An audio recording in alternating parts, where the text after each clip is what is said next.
One, how could you possibly say that and not notice what you just said? And second, well, perhaps that's because you actually don't understand it. And third, it's because not only do you not understand it, but you don't know how terrible it is that you don't understand it.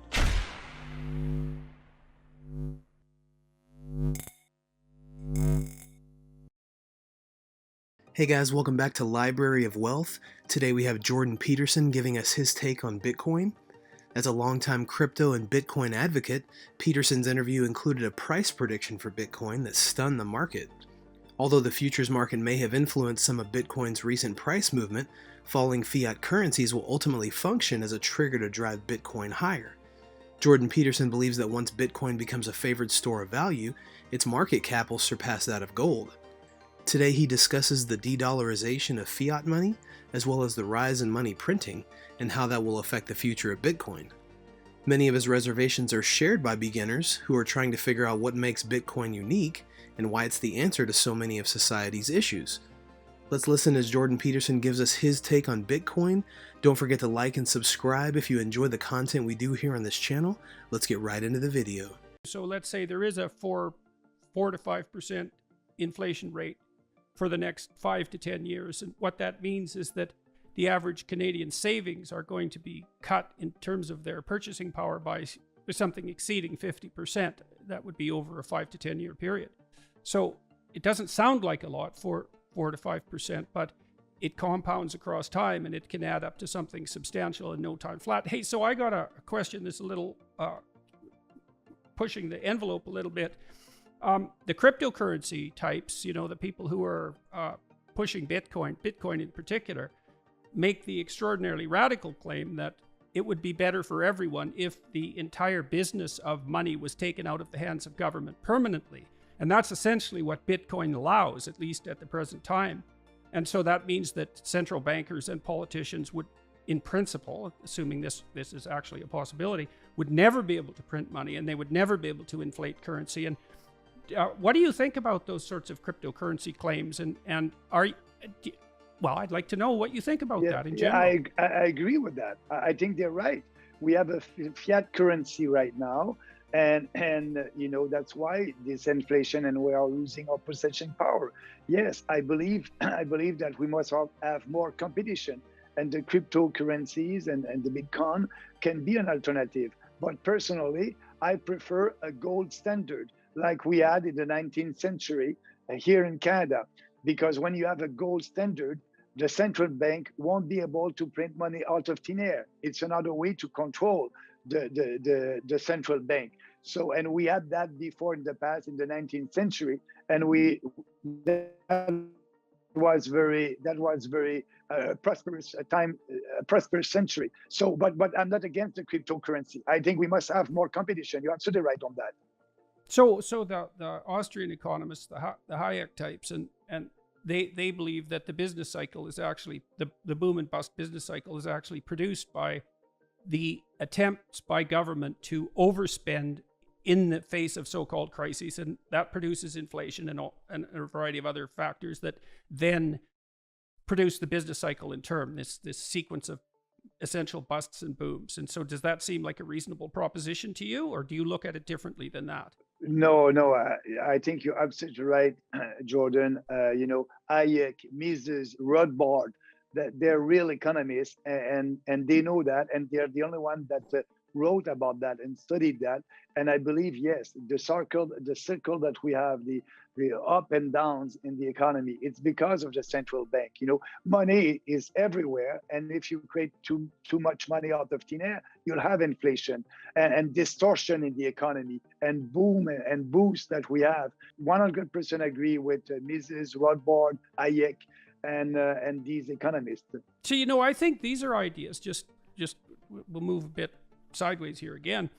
I think a lot of what political leaders could do, if they had the intellectual capacity, would be to use forums like YouTube to actually educate the public. And I don't mean I don't mean I'm shaking my finger at you because you need to be educated. I mean to walk people through the logic and to explain why these propositions are reasonable, and to treat the public as if they're capable of engaging in actual intellectual exercise, because my experience on YouTube has been that they are, to a massively surprising degree. Because I conduct these discussions with people I really admire, and sometimes those people are really, really smart.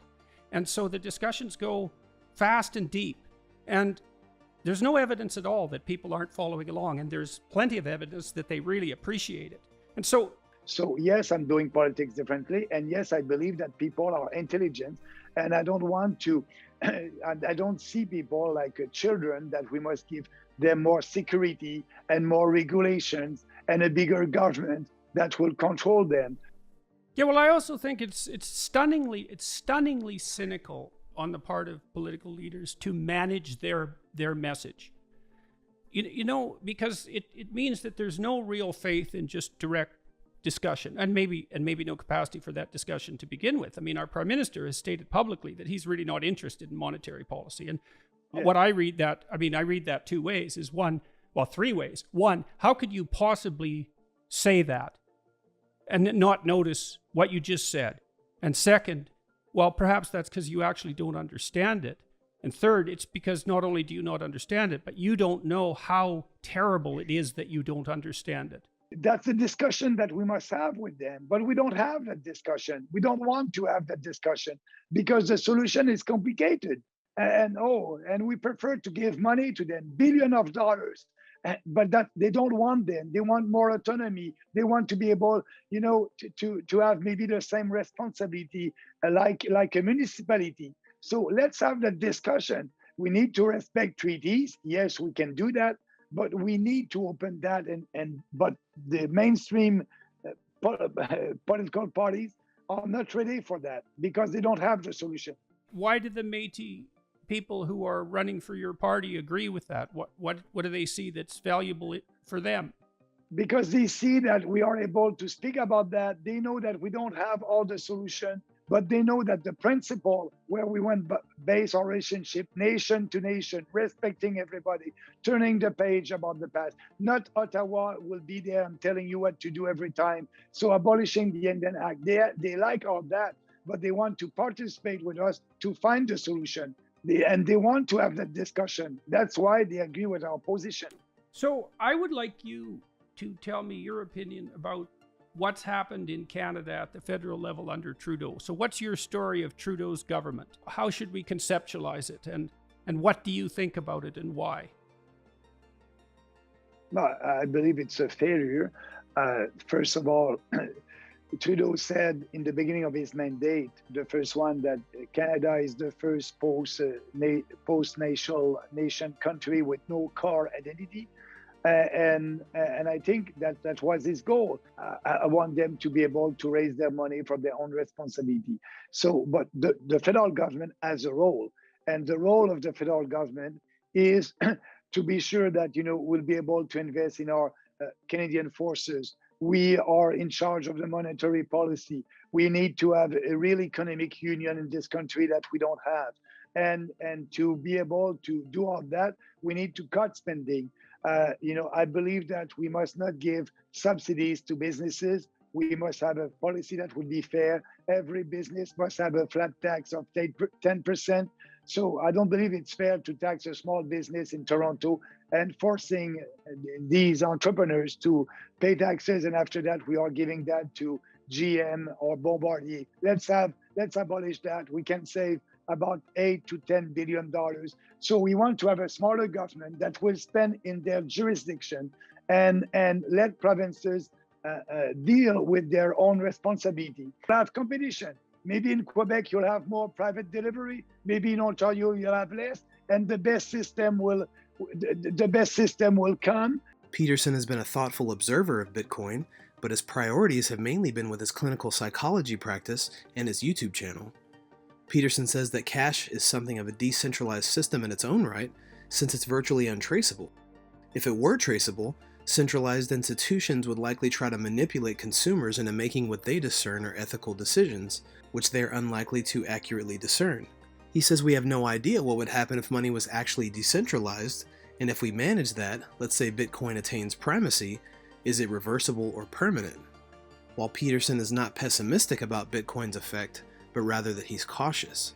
What do you think about Jordan Peterson's interview on Bitcoin? Comment down below. Don't forget to like and subscribe. This is Library of Wealth. We'll see you in the next video.